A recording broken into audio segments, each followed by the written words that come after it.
Hey, it's Saturday evening. We'll call it night. You're live with Chris at CarCave. If you don't know us, it's carcaveusa.com, 803-262-4742. We're a dealership in Aiken, South Carolina. We have locations overseas. We do a lot of Land Rovers. It's about 25% of our business, but we also do a lot of other fun stuff too. You kind of look around of the menagerie of different vehicles here. Like I said, we do a lot of Defenders. That one just sold. The green one back there just sold. The yellow one around the corner. This one just sold. The red one sold. Toyota just sold. Our boys here that were just doing service work too. But yeah, sold like 3 this week. So why not make it 4? It's still Saturday. We can wrap that off by the end of the weekend. But the one we're focusing on here, we just put for sale. The reason you'd buy this, you want a big, massive Defender. Big lift, it's sitting on 35s, has a V8 in it. The V8, so the story of this, we bought it out of Greece because dry climate cars.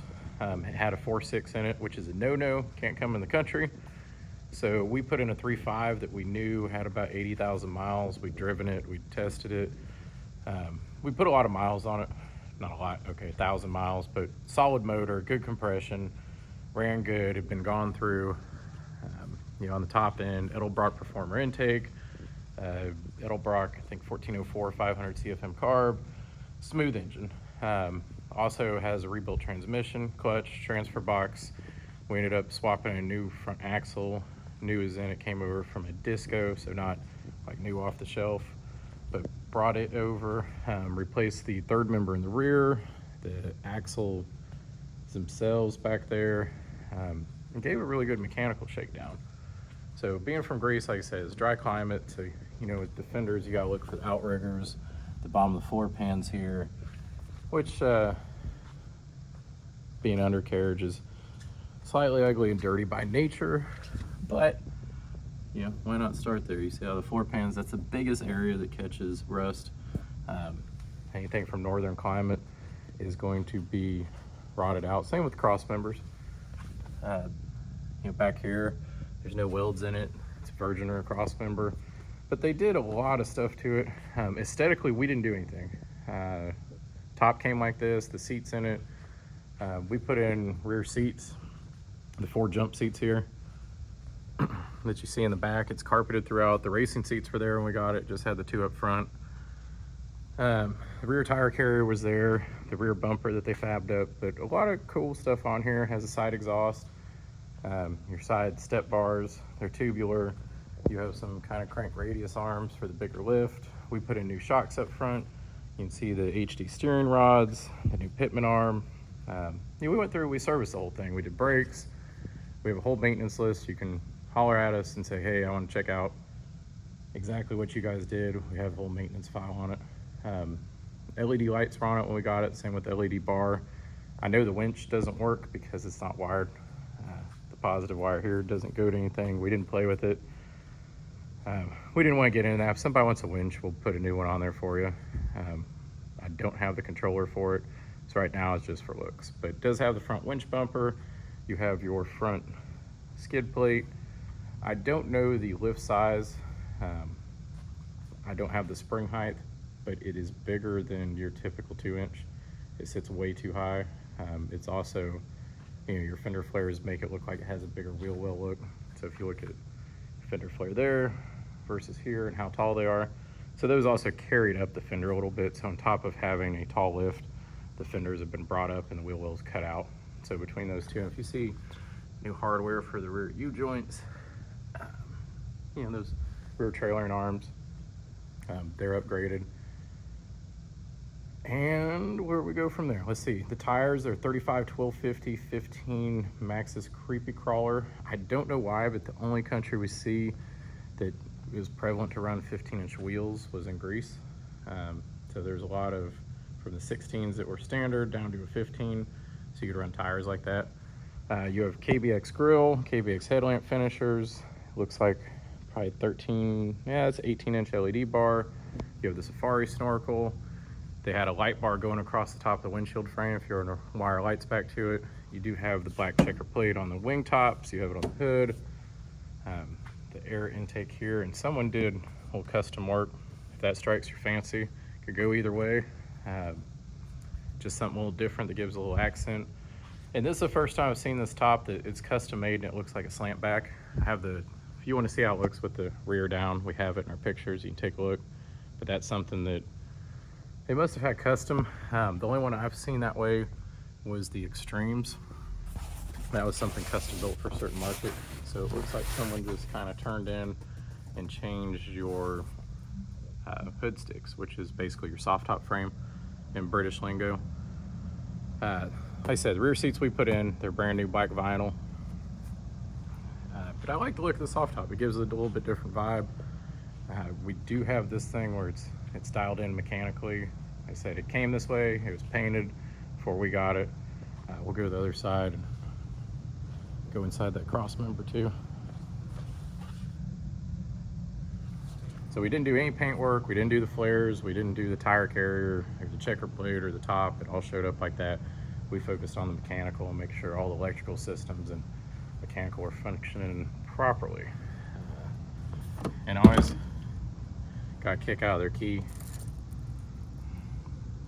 It's pretty good work. Someone welded it onto there with a choker chain, so it goes with the car. We will cut you a new key if that is not your thing. We did put in USB charging ports, voltmeters on them. See, they're reading pretty accurate. The seats are comfortable. You got a Sparco steering wheel. Let's make sure we have it neutral again, just to double check.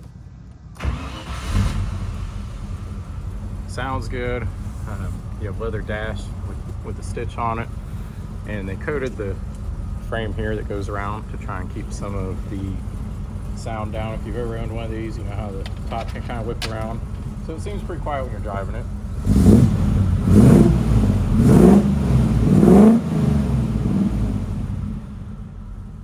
But just a good sound out of the V8. I did drive around the corner a second ago, so it wasn't totally cold and no oil flowing through when I did that. You never want to rev a first started cold engine.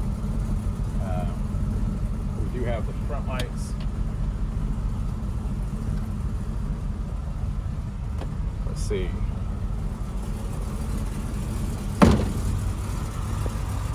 You have the checker plate on the rockers. Oh, your front LED bar there. You see the LED headlights. Like I said, from the engine back to the transfer case, we went through. I don't want to die in here today.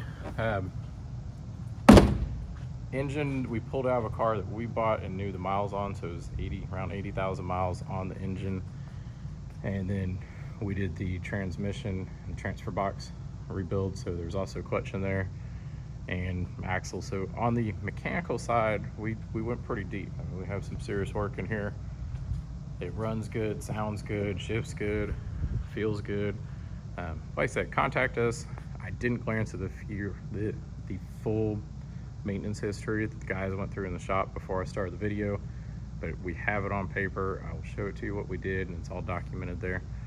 So like I said, if you want to check out what else we have, you know, we have a 329 Touring over here, a good W460 G-Wagon, put a 1HDT and a BJ73 with the Grunner turbo.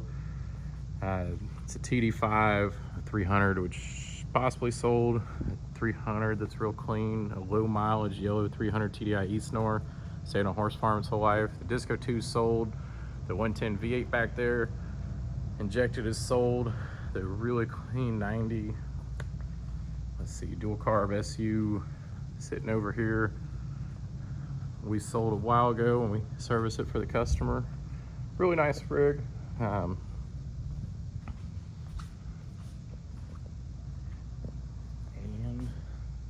old Vet, an old 3100 truck that's clean. We'll take you back in the shop. Don't know why the Jaguar's in here. We have 3000 GT VR4. We like the KZJ 73s.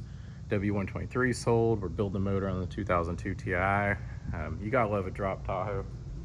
We're mainly into SUVs and 4x4s, but every once in a while something different. This is St. Lucia's. We're just doing a little work to it, putting in a rear kennel cage for a couple small things. I just got on the FJ62. done a lot of work to this in the past, rebuilt the motor. Just motor swapped this Defender 90, finished up the maintenance on the Z3M Roadster, old Renault 5 GT Turbo, NAS spec Defender, 442 undercover, an RS 2000. So that's a cool little project. I know many people in the US building those. Carb's about to go on it. Captain Kirk's favorite, a V12 Benz, V8 Defender, so 110, build the motor and putting it in. And then we got the 77 F250. So let me, just doing the maintenance on it. Back in our detail bay, we have another E-Snore that's sold. The guys love those jelly beans, keeps them motivated. Another great V8 fuel injected Defender. And our little Jolly that we did a performance build with the gated 5-speed. So kind of gives you an idea. We have some square footage here, a lot of property outside. Do a lot of work. If you need anything different, you want to change this thing around, let us know. We can do it for you. All right, CarCaveUSA.com. My name's Chris, 803-262-4742.